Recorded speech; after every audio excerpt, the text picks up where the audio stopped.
Saúdo a todos com a paz do Senhor Jesus. Amém. Estamos gratos a Deus pela oportunidade de estarmos aqui nesta noite para prestar esse culto de adoração ao nosso Deus. Nós vamos meditar junto na palavra de Deus, ver o que ela tem para nos ensinar nessa noite. Certa vez, em um dos livros de Moody, ele diz que quando eu leio a palavra de Deus, ela me fortalece. E eu, parafraseando as palavras de Moody, eu digo também que quando eu leio a palavra de Deus, ela me traz paz, ela me traz tranquilidade, ela me traz fé, ela me traz esperança. Então a palavra de Deus é um livro, ela tem 66 livros, 39 no Antigo Testamento e 27 no Novo Testamento. Então Deus, Ele tem essa bela e maravilhosa palavra, na qual Ele usou seus servos, os profetas, para levar uma mensagem ao povo do seu tempo, mas que a mensagem de Deus, ela serve para todos os dias. Uma hora ela vem para nos advertir, outra hora ela vem para nos ensinar, outra hora ela vem para nos preparar, mas de alguma forma nós sempre temos uma palavra de Deus para nós. O nosso tema de hoje é esse: Deus sempre tem uma palavra para você. Olha que coisa boa, não é isso? Muitas das vezes as pessoas, elas vivem aí no dia a dia, às vezes desesperada, angustiada, né? Muitas das vezes se encontra no beco sem saída, não sabe mais o que fazer da vida. E o nosso tema está dizendo: Deus tem uma palavra para você. Nós observamos no contexto em que li do profeta Isaías, Deus, Ele fala com o profeta Isaías, e primeiro Deus começa falando com Isaías sobre o seu poder atuador lá no passado, sobre o seu relacionamento com Abraão, quando Deus diz a Isaías sobre a sua amizade que ele tinha com Abraão. Tudo isso trazendo uma mensagem para Isaías começar a sentir a presença de Deus na vida dele, e ele começar então a fazer aquilo que Deus tinha determinado a ele fazer. Nós não sabemos como que Isaías se encontrava no momento, mas pelo texto bíblico em que nós vamos analisar aqui, parece-me que Isaías sentia medo da missão que ele iria fazer. Talvez ele sentia medo daquela geração corrompida e perversa da sua época. E aí uma das mensagens de Deus para Isaías foi essa: não temas. O medo, ele paralisa o ser humano. O medo, ele não nos deixa andar. O medo, ele é algo que muitas das vezes o problema não está fora de nós, ele está dentro de nós. O medo é algo que está dentro e precisa de ser trabalhado. Às vezes nós temos medo daquilo que nem existe, daquilo que nem está acontecendo. Por exemplo, se eu estou empregado, eu não tenho que ter medo do desemprego, porque eu estou empregado no momento.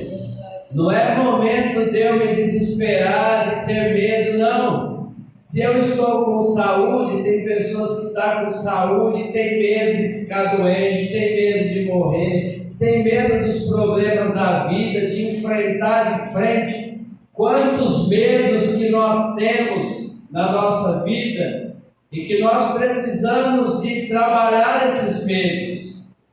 E Isaías aqui, nós observamos que ele é o profeta de Deus. E a primeira mensagem de Deus para Isaías é: não temas. Talvez as pessoas podem questionar: é fácil a gente falar não temas porque a gente não está vivendo um problema? Não, mas é a palavra de Deus que está dizendo não temas. Não é eu que estou dizendo: olha, irmão, não temas, viu? Eu não sou Deus para dizer para vocês não temer, mas o Deus que eu sirvo, a mensagem de Deus é essa: não temas. E se nós olharmos na Bíblia Sagrada, os pesquisadores, eles pesquisam palavras, e a palavra não temas, ela está registrada na Bíblia 365 vezes. É como se Deus estivesse falando cada dia para você uma mensagem no primeiro dia: não temas, uma mensagem no segundo: não temas. Então são 365 dias que Deus está dando uma mensagem para dizer para nós: não temas. Nós observamos no livro do próprio profeta Isaías, no capítulo 43, versículo 1 e 2, Deus diz para Isaías: olha, quando passardes pelas águas, eu estarei contigo. Quando passares pelo fogo, não te queimará, e olha só, nem a chama arderá em ti. Ou seja, Deus está dizendo: olha, além do fogo não te queimar, você não vai sentir nem o calor dele, nem a chama vai arder em ti, você não vai sentir nem calor. E é por isso que Sadraque, Mesaque e Abednego, quando aquele fogo ele foi aquecido 7 vezes mais, aquelas pessoas que foram lançar Sadraque e Abednego no fogo, eles foram engolidos pelo fogo e morreram. Mas Sadraque, Mesaque e Abednego, a Bíblia diz que eles passeavam no fogo. As chamas não queimaram e nem arderam neles. Eles não sentiram nem o calor do fogo. Eu falei para vocês aqui aquele dia na mensagem, só resumindo, lembra lá do pastor William, lá no prédio Joelma, lá no 23º andar, quando o fogo 13º, o fogo pegou no 12º, e no 13º o anjo do Senhor foi lá, tirou ele, e ele saiu vivo. Então, amados, é a Bíblia que está dizendo para Isaías e diz para todos nós: não temas, quando passares pelas águas estarei contigo, quando pelo fogo não queimará e nem a chama arderá em ti. O medo, ele é uma derrota antecipada. Todas as pessoas que têm medo, certamente elas serão derrotadas, porque o próprio medo já é uma derrota antecipada. Nós observamos o medo, ele aprisiona tanto as pessoas, que os irmãos lembram lá do profeta Elias, quando ele estava sendo ali perseguido por Jezabel. A Bíblia diz que Elias ele entrou dentro de uma caverna, ele ficou ali aprisionado, ele ficou preso. Ele teve medo de continuar a sua batalha, então o medo nos aprisiona. E aí nós observamos aqui, a palavra de Deus está dizendo: não tenha medo. Certa vez, só para os irmãos entenderem, uma casa tinha pegado fogo embaixo, e aí a família saiu tudo para fora, só que o menino subiu para cima, subiu para o andar de cima, e aí foi fumaça para todo lado. E aí o pai gritou o filho apareceu lá na janela, o pai gritou para o filho: pula, meu filho. Eu sei que a fumaça estava cobrindo tudo, E aí o filho diz para o pai: mas eu não estou vendo o senhor. E aí o pai dele disse: mas pode pular, meu filho, porque eu estou te vendo. Amém. E aquele jovem então acreditou no que o pai falou. Bom, se o meu pai está me vendo, eu não vou ter medo, eu vou pular. E ele se jogou ali no segundo andar, pulou, e o pai estava lá embaixo, conseguiu amortecer o filho de alguma maneira lá, e o filho não deu nem um ralado, não aconteceu nada. Mas olha só, se aquele menino estivesse lá em cima, não tivesse dado ouvido para o pai, tivesse medo de pular, ele teria morrido. Mas o pai disse: não, filho, você não está me vendo, mas eu estou te vendo, pode pular. E o menino pulou e foi salvo pelo pai. Muitas das vezes Deus também é assim conosco. Às vezes nós estamos num apuro, passando numa dificuldade, e a gente não enxerga a saída, a gente não enxerga nem Deus. E Deus está dizendo: pode vir, pode pular, eu estou com você, eu vou te ajudar, eu vou te salvar.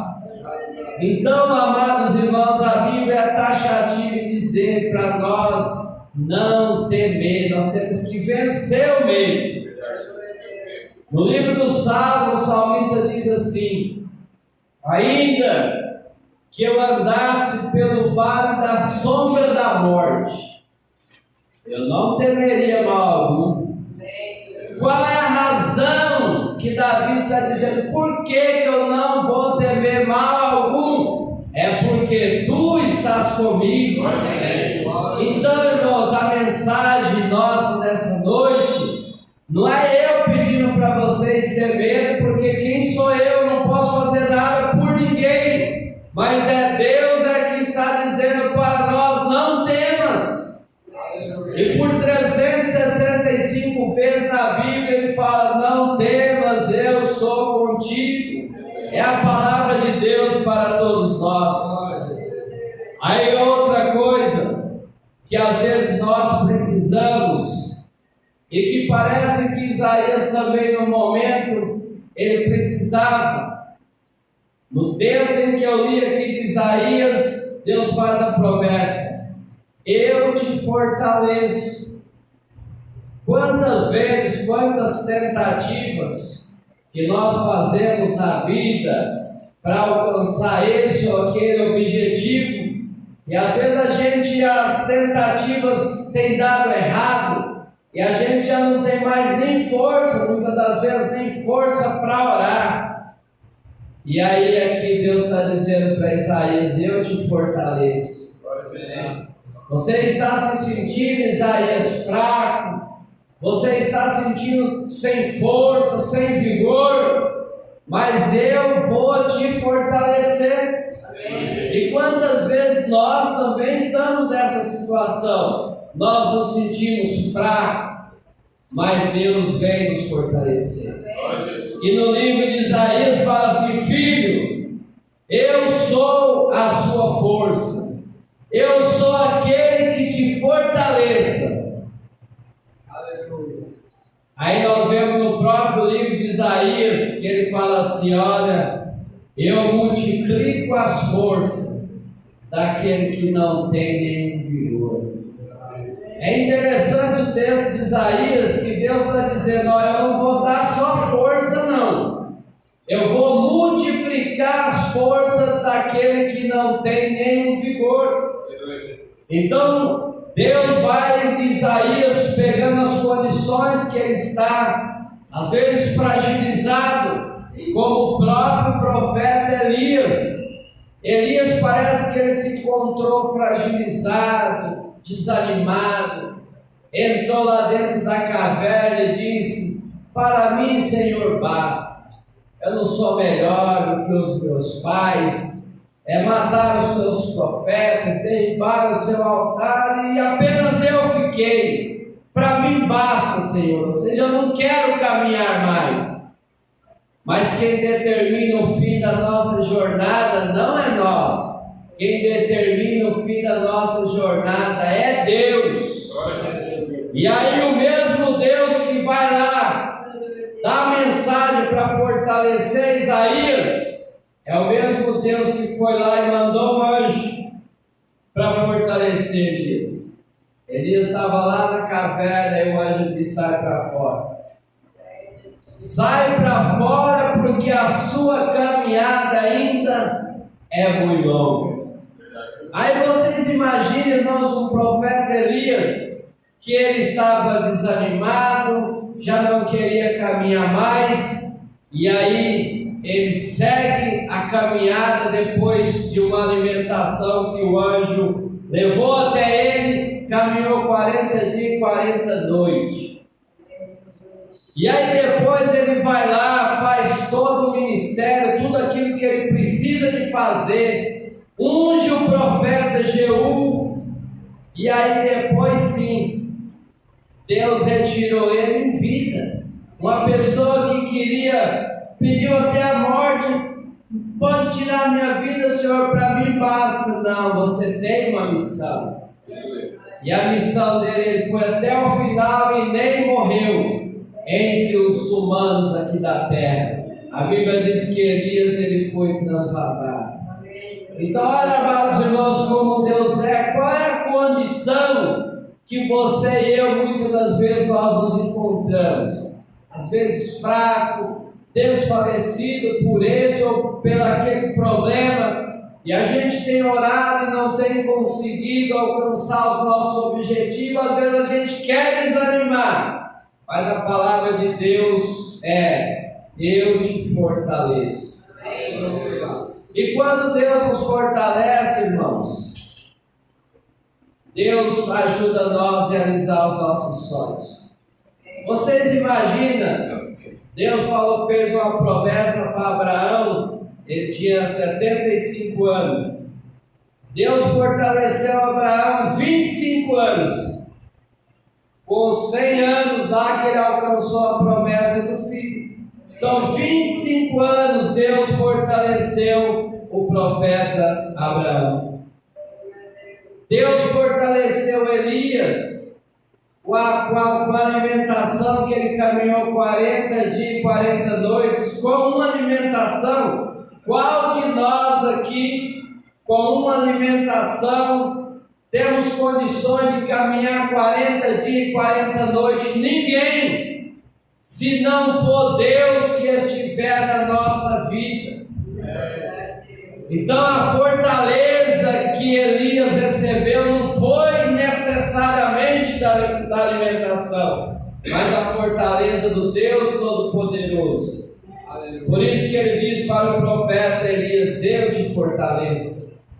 Qual é a pessoa? Nós vemos aqui Daniel, ele ficou 21 dias em jejum para receber uma revelação de Deus. Quem fortaleceu Daniel durante 21 dias? Deus. Quem foi que fortaleceu Caleb? Caleb recebe uma promessa com 40 anos. Passou 45, 50, 60, 80. Com 85 anos que ele alcançou a promessa. Mas quantos anos Deus fortaleceu a Caleb? 45 anos. Então por isso que a palavra de Deus diz: eu te fortaleço. Nós vemos os apóstolos, quantas dificuldades que passou o apóstolo Paulo. Ele foi preso, ele foi mordido por serpente, ele foi perseguido, tantas coisas que aconteceu na vida do apóstolo Paulo. E pelo que nós percebemos, até fome o apóstolo Paulo passou. Mas quem foi que fortaleceu Paulo? Foi Deus. Por isso que lá na carta aos Filipenses ele fala assim: eu sei ter abundância, sei padecer necessidade, em todas as coisas eu estou instruído. E a razão é: eu posso todas as coisas naquele que me fortalece. Então quem nos fortalece, irmãos, é Deus. Só Ele para nos fortalecer através da Sua palavra. Eu tenho certeza que todas as vezes que nós chegamos aqui na igreja, que nós ouvimos uma mensagem, a nossa fé aumenta, porque Paulo diz assim: a fé, ela vem pelo ouvir, e o ouvir a palavra de Deus.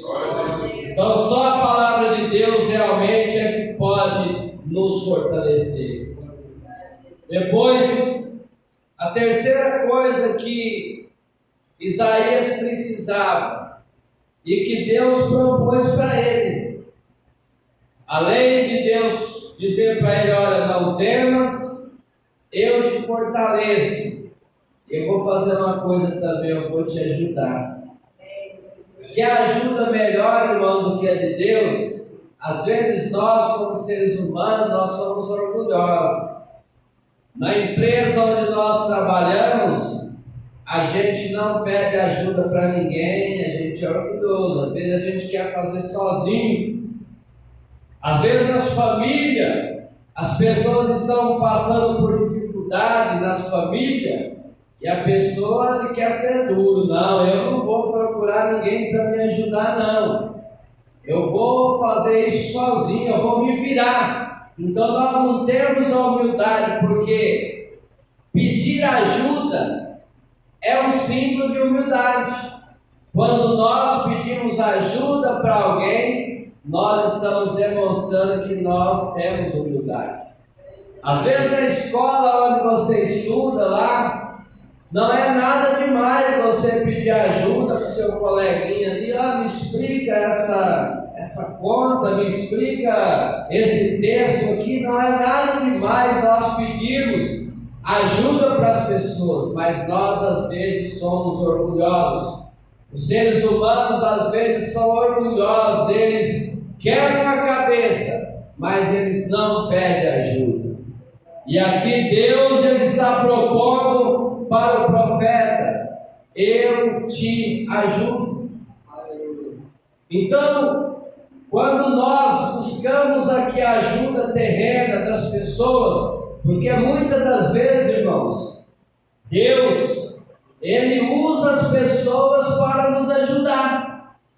Só que a gente não busca as pessoas que existem na face da terra, que Deus colocou para nos ajudar. Então, às vezes, Deus não vem diretamente para nos ajudar, Ele vai usar alguém para nos ajudar.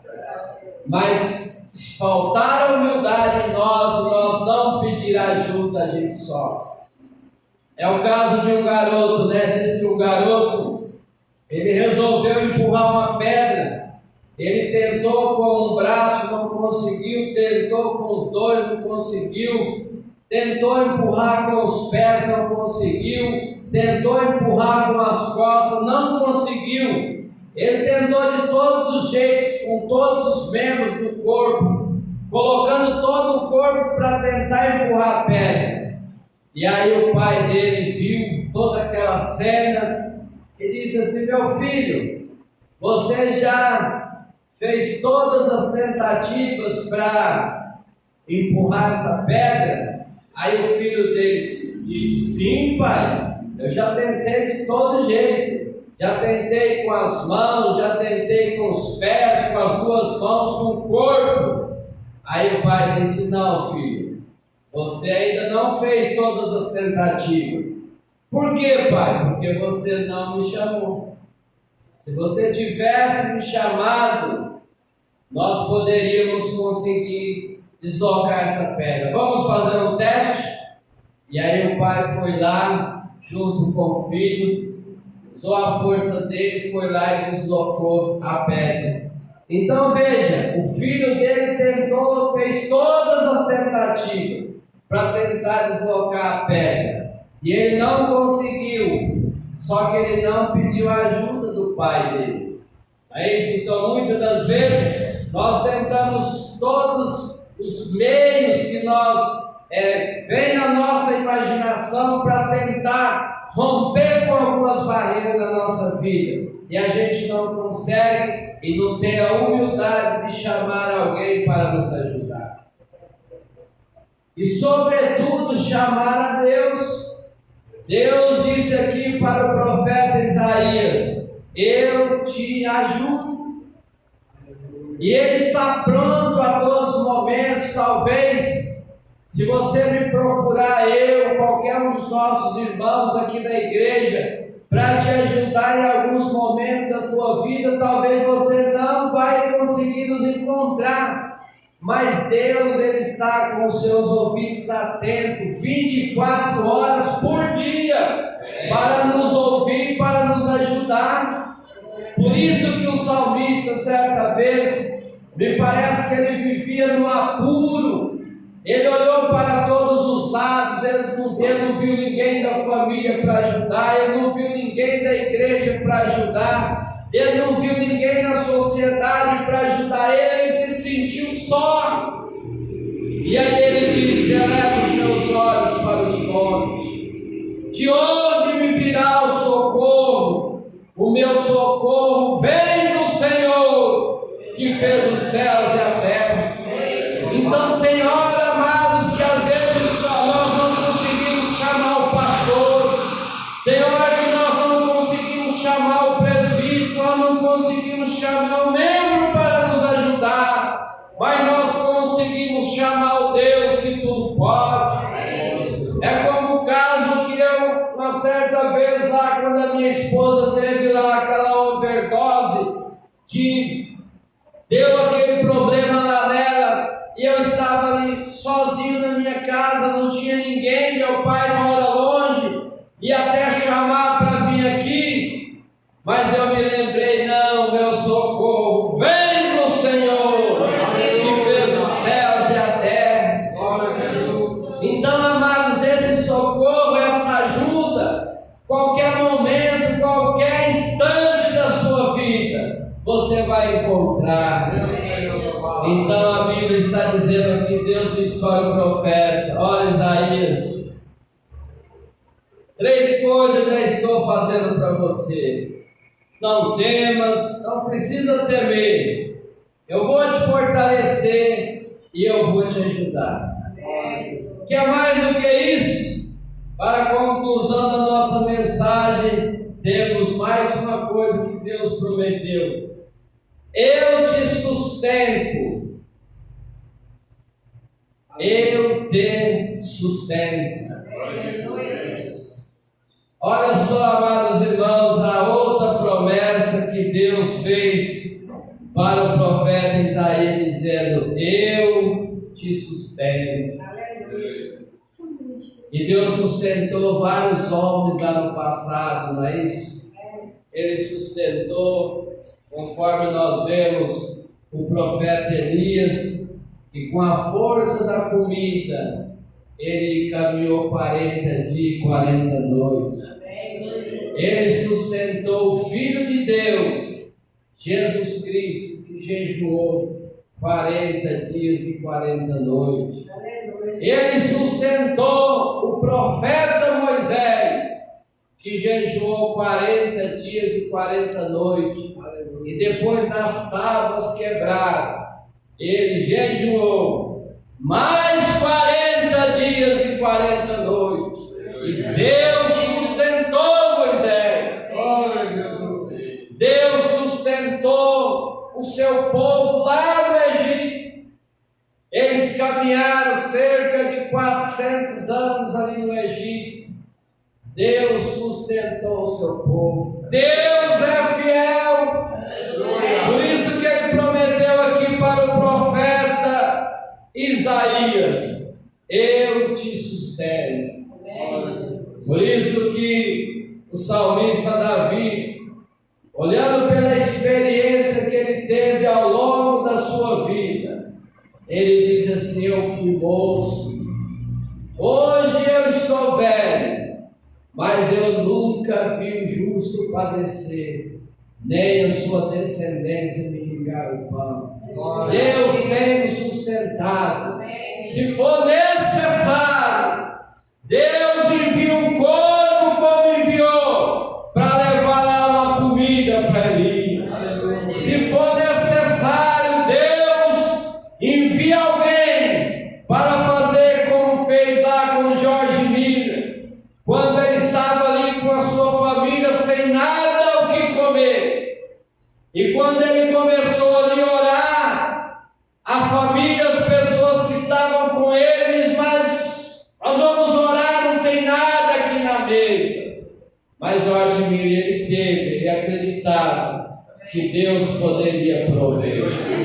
Demorou alguns instantes, chegou lá no carro cheio de cesta básica para sustentar aquela família e aquelas pessoas que moravam no orfanato que Jorge Miller tomava conta. Então, amados, Deus, ele nos sustenta. Se precisar, é por isso que eu estou falando. Deus, ele pega alguém aqui para nos ajudar. Então é assim que Deus faz. Eu me lembro, certa vez, eu estava desempregado, muitos anos atrás, estava desempregado, e aí de repente eu estou lá na minha casa, aí chegou meu irmão Noé, aleluia, chegou lá com a cesta básica para mim. Olha Deus providenciando. Noé chegou lá com a cesta básica, eu fiquei todo feliz. Então Deus provém, Deus nos sustenta, Ele não nos deixa desamparados. Uma vez eu saí do banco aqui, tinham roubado de mim valor exato, R$3.500. E eu fiquei praticamente sem nada. Aí daqui a pouco aparece lá os irmãos da igreja levando uma compra para mim. Aleluia! Então Deus é fiel. Por isso que Davi diz: eu fui moço, hoje eu sou velho, nunca vi um justo desamparado, nem a sua descendência mendigar o pão. Deus é justo, irmão, Deus é fiel. Finalizando aqui a nossa mensagem, Deus sempre tem uma palavra para você. Deus sempre tem uma palavra para mim. E a palavra de Deus para nós nessa noite é: não temas, eu te fortaleço, eu te ajudo, eu te sustento. Tudo isso Deus faz por nós.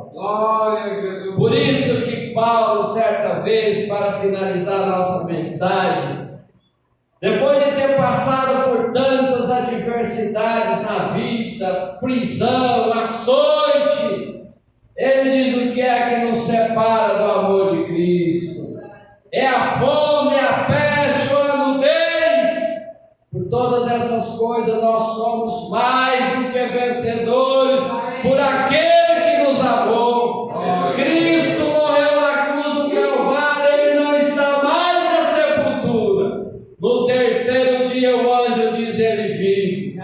Jesus vive, está à destra de Deus e é o mediador entre Deus e o homem, Jesus Cristo, Filho de Deus. Continuamos, irmãos, a nossa caminhada. Deus estará sempre com a sua igreja, Deus estará sempre com o seu povo. Não temas, eu te fortaleço, eu te ajudo, eu te sustento. São palavras do nosso Deus. Que Deus abençoe a todos.